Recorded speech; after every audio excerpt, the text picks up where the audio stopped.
My name is Janey Handmaker, and I'm the mother of Melody Handmaker and wife of Eric Handmaker. Melody was born on November 22nd, 2014, and she was a happy, healthy little girl. We brought her home from the hospital. Everything was going just fine. She was perfect.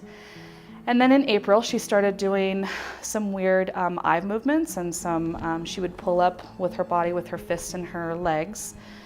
And we took videos of it. We thought it was a little bit weird. We sent it to her pediatrician, and her pediatrician told us that it was just weird baby movements, that she was fine.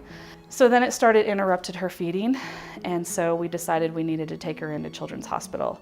We took her to Children's Hospital, and she was hooked up to an EEG machine, and as soon as the neurologist on call saw the video and saw the EEG report, we were given the diagnosis of infantile spasms.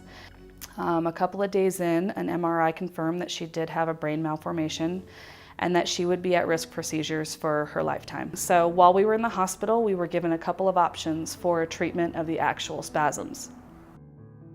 Those options were ACTH and Sabril. Because the side effects of ACTH were temporary, meaning that they would only last while she was getting the injections, we chose ACTH because we were told that Sabril had a pretty high risk of permanent peripheral vision loss.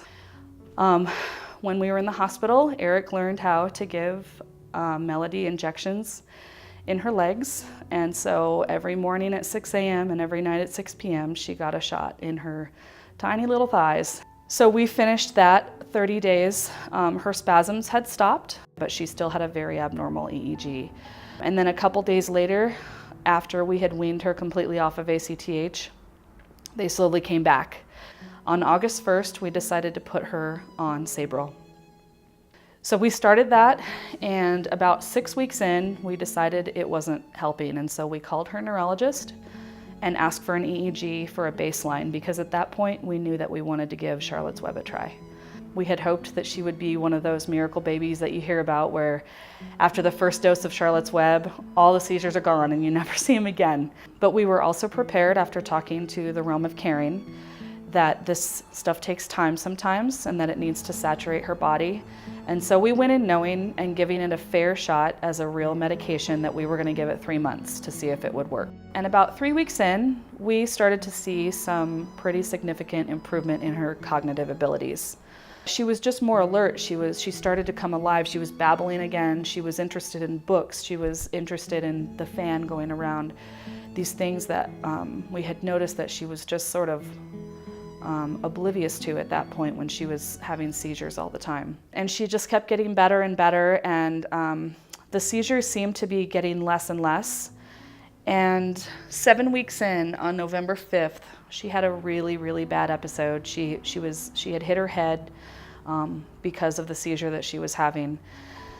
That's the reason that I remember that one, because it was so bad and because it's the last episode that I saw.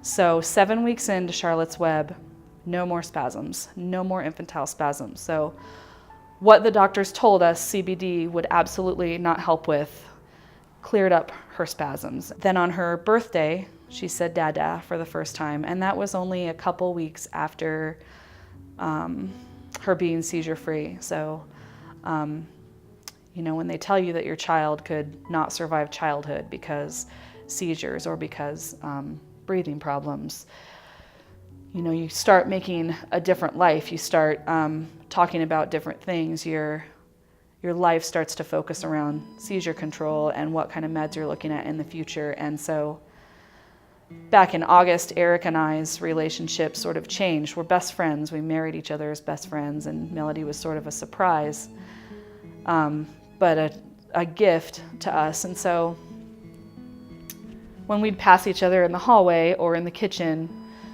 it was with tears. It was wondering when the seizures are going to stop. And so when we talk about firsts, Charlotte's Web hasn't just given us seizure freedom. It's given us our marriage back. And so once the seizures stopped, around February, we decided that we could start going on dates again. And that's because of Charlotte's Web. Nothing was working before Charlotte's Web. And so all of the help and the advice that the realm of caring had given us telling us to be patient with it and to really give it a fair shot. We're so grateful that we were patient with it and really we treat it as her medicine. It's the first thing she has in the morning, and we base everything else around giving her her dose of Charlotte's Web. We're treading a line with what they call normal right now. I don't like to use the word normal anymore, but we're really treading a line with having what we were told we would never have because of her diagnosis. And so we're back to living as a family that does, without constant worry that your baby is going to start seizing and then you're going to have to use medications to make it stop and then go to the hospital. And so she's living her life because of Charlotte's Web. It's saving her life every day. Every single day that she goes without spasms is a day that Charlotte's Web is saving her life. So all of the work that the Stanley brothers have done, all of the research that the Realm of Caring has done, all of the parents out there who have said, I'm going to give this a shot, and then I'm going to put the word out there on social media that it works, that this anecdotal evidence that these parents are saying, this has worked for my child. We're so glad that we're one of those parents now that can say, my child is doing all of these things because of Charlotte's Web and because of all the love and support and even generosity of the Realm of Caring and the Stanley brothers. Everything that they've done is saving my child every day.